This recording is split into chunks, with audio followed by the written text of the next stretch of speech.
네, 안녕하세요 여러분들 반갑습니다. 대기업의 권혁철입니다. 오늘 레인보우 로보틱스가 이 9% 상승하는 모습을 보여줬습니다. 사실 오늘은 레인보우 로보틱스 자체에 특별한 이슈가 있었던 것은 아니죠. 금일 상승의 주요 요인은 미국 대선에서 트럼프 당선 확정과 일론 머스크가 운영하는 테슬라의 연관성에 있습니다. 그렇기 때문에 오늘의 상승이 단순히 테마성으로 움직였을 가능성도 우리가 고려해 볼 필요는 있죠. 그래서 오늘은 이러한 배경에 대해서 좀 살펴보도록 하고 이 기술적인 분석 측면도 함께 확인해 보도록 하겠습니다. 그리고 여러분들께서도 이 레인보우 로보틱스에 대해서 이것 하나만큼은 좀 궁금하다라고 하신다면 꼭 댓글 남겨주세요. 다음 영상에서 말씀드려 보도록 하겠습니다. 그럼 본론으로 바로 들어가 보도록 하죠. 자, 먼저 이 레인보우 로보틱스 다양한 로봇을 개발하는 기업으로 잘 알려져 있죠.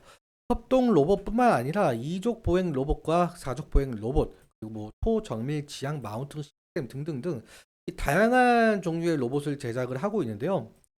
보통적으로 이 주가는 기업의 매출과도 좀 연관이 되지만 때때로 이 테마에 묶여서 상승하는 경우도 적잖이 존재하죠.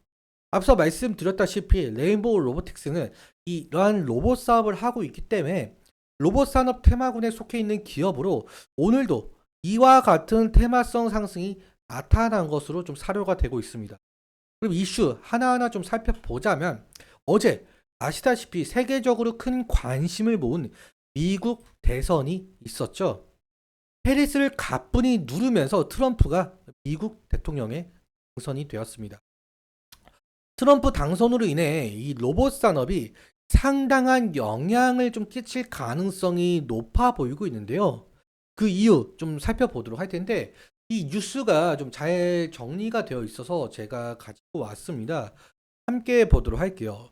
일단 아시다시피 여러분들도 아시다시피 이 트럼프 공약 생각을 해보자면 이 과거 트럼프가 대통령이었을 당시에도 보호무역주의와 그리고 미국 자국 중심주의를 강조했죠. 이에 따라서 이 미국 내 제조업 자동화 관련 투자가 활발해질 가능성이 높아졌습니다. 그리고 또 한 가지가 더 있는데요. 이 트럼프는 지속적으로 이주민에 대한 반대 공약을 내세웠어요. 심지어 재임 시절에 국경 장벽까지 세웠었죠. 이로 인해 현지 노동력은 점차 줄어들게 될 것이며 이로 인해 이 공장들은 이 자동화를 대체할 가능성이 상당히 높을 것 같다. 그러니까 자동화 수요가 더욱더 가속화될 전망이 있을 것으로 생각을 해볼 수가 있을 것 같습니다. 그래서 이 로봇 산업 전반적으로 좀 긍정적인 영향을 끼칠 것이다. 우리가 이렇게 판단 내려볼 수가 있을 것 같고요. 여기서 한 가지 더가 있죠. 이 트럼프와 일론 머스크의 관계도 우리가 좀 주목을 해봐야 될 것 같습니다. 일론 머스크의 테슬라. 사실 테슬라라고 한다면은 이 대부분의 사람들은 이 전기 자동차만을 좀 떠올리실 텐데 테슬라는 로봇 산업에도 진출해 있죠. 이번 대선을 좀 앞두고 일론 머스크는 트럼프를 적극적으로 지지했었고 트럼프는 이에 일론 머스크에게 정부 효율위원회 수장 자리를 제안했습니다. 이로 인해 머스크가 이 트럼프 내각에 참여해질 가능성이 상당히 커졌죠. 그렇다면 트럼프는 일론 머스크가 진행을 하고 있는 사업들 대부분을 좀 힘을 실어주지 않을까.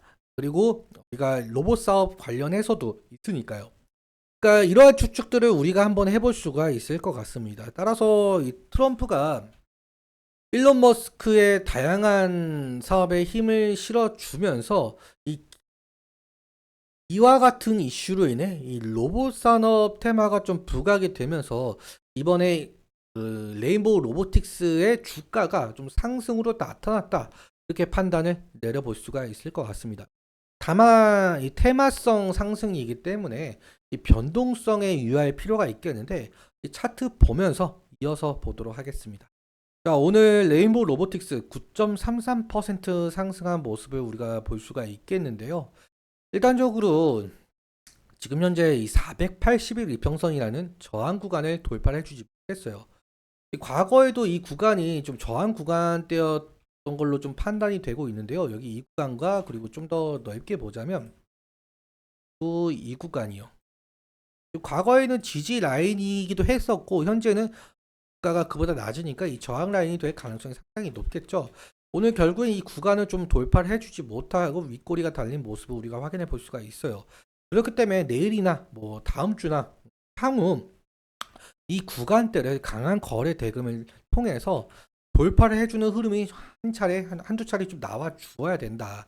이렇게 우리가 판단을 내려볼 수가 있겠고, 만약에라도 강한 거래 대금을 통해서 이 구간 돌파를 해주게 된다고 한다면, 다음 저항대 라인은 이 구간이 될 가능성이 상당히 높겠네요. 그래서 이 구간까지 좀 돌파를 해주는 모습이 나와 주어야 레인보우 로보틱스 다시금 이 구간까지 좀 열려 있다 이렇게 말씀을 드릴 수가 있을 것 같고요. 일단 만약에 오늘 같은 테마성 상승이기도 했었고 특별한 이슈가 없다면 다시금 하락할 가능성이 생기겠죠. 그럼 우리가 하락했을 시에는 어느 구간을 좀 지지 라인으로 바라봐야 될 것인가라는 것도 중요할 것 같은데요. 저는 이 구간을 좀 말씀을 드리고 싶습니다. 이 가격 레인지가 될 가능성이 높을 것 같은데 며칠 사이에 이 구간도 지지해 줬었고 그리고 8월 5일에도 이 구간 지지해 준 모습을 확인해 볼 수가 있어요. 그래서 이 가격 레인지에서 좀 지지가 일어나면서 다시금 상승해 주면 좋겠지만 이 가격 레인지를 이탈하게 된다라고 한다면 리스크적인 관리는 해야 될 것 같다라는 말씀 드릴 수가 있을 것 같습니다. 오늘 수급도 함께 살펴보자면은 좀 우리가 다행이라고 생각해야 될 점이 오늘 외국인의 수급이 어느 정도 들어왔다. 이것은 좀 오늘의 상승 좀 긍정적으로 좀 바라볼 수가 있을 것 같다. 이렇게 말씀을 드릴 수가 있을 것 같은데 외국인과 기관 양매수가 들어온 모습이죠. 그리고 반대로 개인 같은 경우 47,000주가 매도가 된 상황입니다. 특히 연기금과 사모펀드에서 매수가 들어온 모습. 그러니까 외국인과 기관에서의 매수세가 지속적으로 들어와 주면서 개인의 물량을 좀 소화시켜 주면서 상승을 해 준다면 우리가 이 레인보우 로보틱스 긍정적으로 좀 주가를 바라볼 수가 있을 것 같아요. 하지만 이 외국인과 기관에서 다시금 매도가 나오게 된다라고 한다면은 매물 저항이 상당히 강해지겠죠. 그래서 이 수급적인 측면도 함께 바라봐 주시는 것이 가장 투자 포인트 중 하나가 될 가능성이 높을 것 같다. 이 정도로만 말씀드려 보도록 하겠습니다. 오늘 그리고 말씀드렸던 내용들과 이러한 차트적인 부분들에 대해서는 제 개인적인 견해가 상당히 들어가 있다 보니까 여러분들의 주관적인 견해와 함께 투자하여 현명한 선택하셨으면 좋겠습니다. 오늘도 시간 주셔서 감사하고 지금까지 관역철이었습니다.